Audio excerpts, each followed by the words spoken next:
लखनऊ से बड़ी खबर आ रही है। बता दें कि जंतर मंतर पर प्रदर्शन कर रही सीजेपी शिक्षा मंत्री धर्मेंद्र प्रधान के इस्तीफे पर अड़ी हुई है और केंद्र सरकार ने विचार के लिए 24 घंटे का समय लिया है।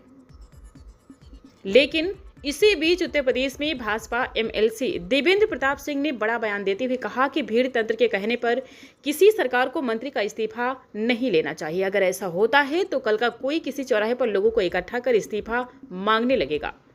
बात रही जंतर मंतर पर प्रदर्शन की, तो पूरा देश चाहता है पेपर लीक बंद हो, लेकिन जंतर मंतर पर विदेशी ताकतों के विषय पर प्रदर्शन चल रहा है। वहां सियासी दल के लोग बैठे हैं, सियासत कर रहे हैं, जबकि सरकार को हिंसा फैलाने पर एक्शन लेना चाहिए, पेपर लीक पर सख्त कानून बनाना चाहिए। जानकारी देवेंद्र प्रताप सिंह, भाजपा एमएलसी।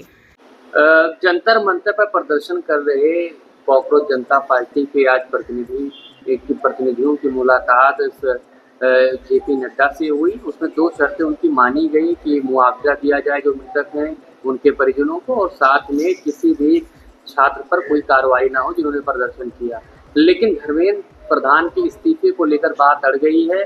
सीजेपी ने कहा इस्तीफे से पहले समझौता नहीं होगा, जिस पर कि जेपी नड्डा ने यानी सरकार ने 24 घंटे का समय मांगा।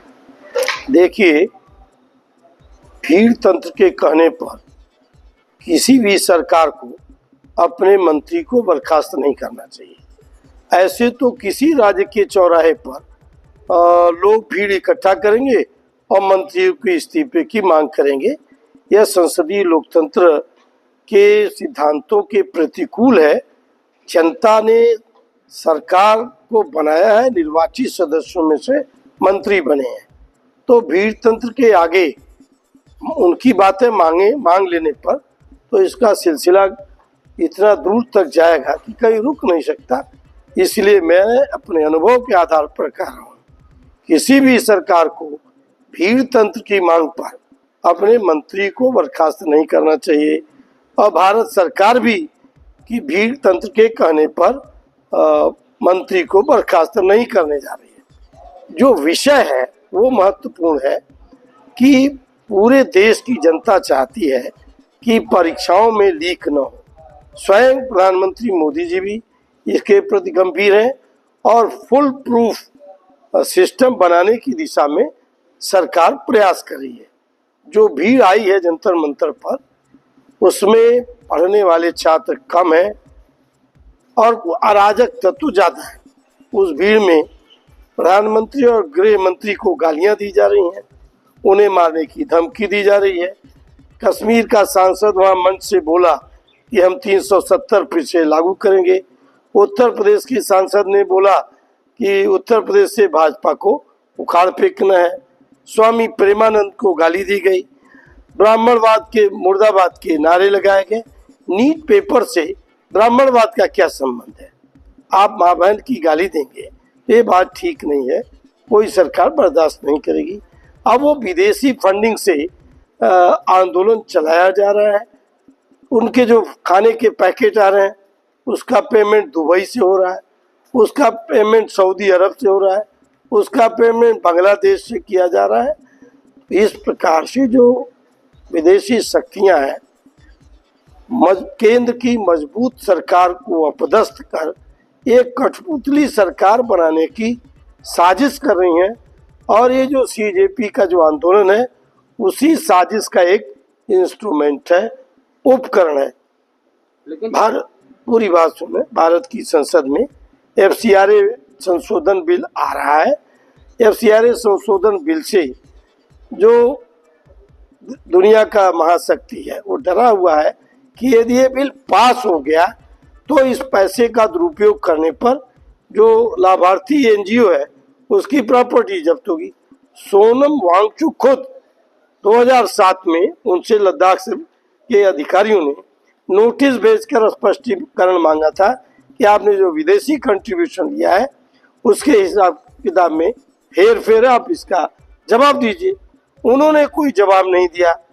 जमीनों पर अवैध कब्जे की आज की तारीख में ये बिल पास हुआ तो एक एक पाई का हिसाब उनको देना पड़ेगा। आप बताएं, आप देश को गाली देंगे, सनातन के मूल्यों को गाली देंगे, देवी देवताओं को हमारे गाली देंगे, हिंसा करेंगे, तो मोदी सरकार तो इतनी कमजोर सरकार नहीं है।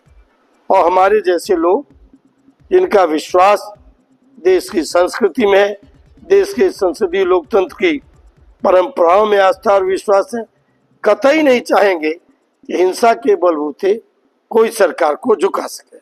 इसलिए मोदी सरकार से मेरी प्रार्थना है और मेरे अभिनम्र सलाह है, जो हिंसा के आगे न झुके और जो लोग भी हिंसक कार्रवाई में लिप्त है उनके खिलाफ कठोरतम कार्रवाई होनी चाहिए।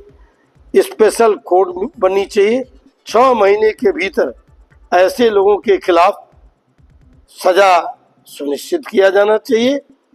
और मैं विद्यार्थियों से अपील करता हूँ, ये आंदोलन पेपर लीक कांग्रेस के जमाने में भी होते थे, अब भी हो रहे हैं। स्वयं राजस्थान में कांग्रेस की सरकार थी, पेपर लीक हो रही थी, तब ये पाड्रा मैडम कह रही थी इसको कोई रोक नहीं सकता। आज क्या देश के प्रधानमंत्री को गाली देना उचित है? देश के गृह मंत्री को गाली देना उचित है? देश के प्रधानमंत्री और गृह मंत्री को राहुल गांधी गद्दार बोलेंगे? उनमें कोई देश के प्रति आस्था और संसदीय लोकतंत्र के प्रति कोई विश्वास होता तो देश के प्रधानमंत्री और गृह मंत्री के खिलाफ ऐसी शब्दावली का प्रयोग नहीं करते। पूरा देश मोदी जी के साथ खड़ा है और देश चाहता है 2 बातें: परीक्षा की शुचिता कायम हो, फुल प्रूफ कार्य योजना बने ताकि कोई लीक न हो, और हिंसा फैलाने वाली ताकतों के खिलाफ कठोरतम कार्रवाई हो।